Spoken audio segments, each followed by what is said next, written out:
تعالوا يا بنات شوفوا عملت ايه في اليوم دون. كنتش لاقيه ولا كوافير اعمل فيه شعري، فقلت هعمله لنفسي وقررت يلا بخاطرها. جبت المكوه بتاعتي وشغلتها وقسمت شعري بالمشط وعملت فيها كوافيره. ايوه طبعا كوافيره. قسمت شعري ورحت جايبه المكوه بتاعتي اللي كان جوزي جايبها لي، والنبي يا اختي شحاته بس جميله. اكوي اكوي اكوي اكوي اكوي اكوي اكوي من فوق كله، اكوي اكوي اكوي اكوي لحد تحت. دوست عليه بالمكوه فرحانه قوي كده ليه مع ان طلع عيني اقسم بالله فيه. المهم خلصنا شعر عشان الوقت، خلصت الجزء ده وفرحانه بيه قوي بقى ان انا خلصته، حاسه السعاده على وشي. وبعد كده ايه ده المنظر ده بعد كده خش على الجزء التاني. توكا كانت ماسكه كده ليه فيه ايه. خش على الجزء التاني اقسمه. تمام انا شعري مخدش مني بالظبط 10 دقايق.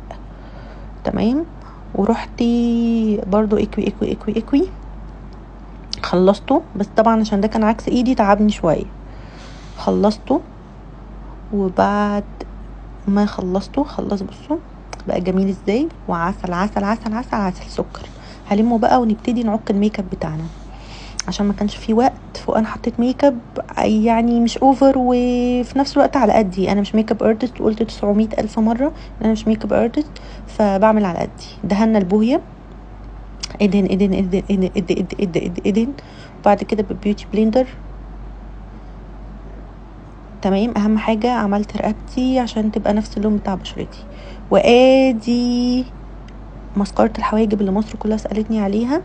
تمام بحواجب الخط دي حطيت مسكرة الحواجب.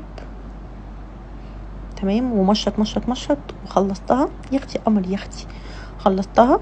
تمام وبقيت محتاره احط ايه، فحطيت الاي شادو، خدت اللونين دول عشان كنت هلبس حاجه كده على اسود.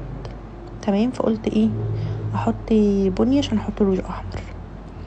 وبعد كده خلصت الالوان بتاعه الاي شادو والقلم كحل دون جميل جدا، حطيته كده تحت عيني وماسكارا وبعد كده بلاشر وبعد كده الروج وخلصنا. سلام.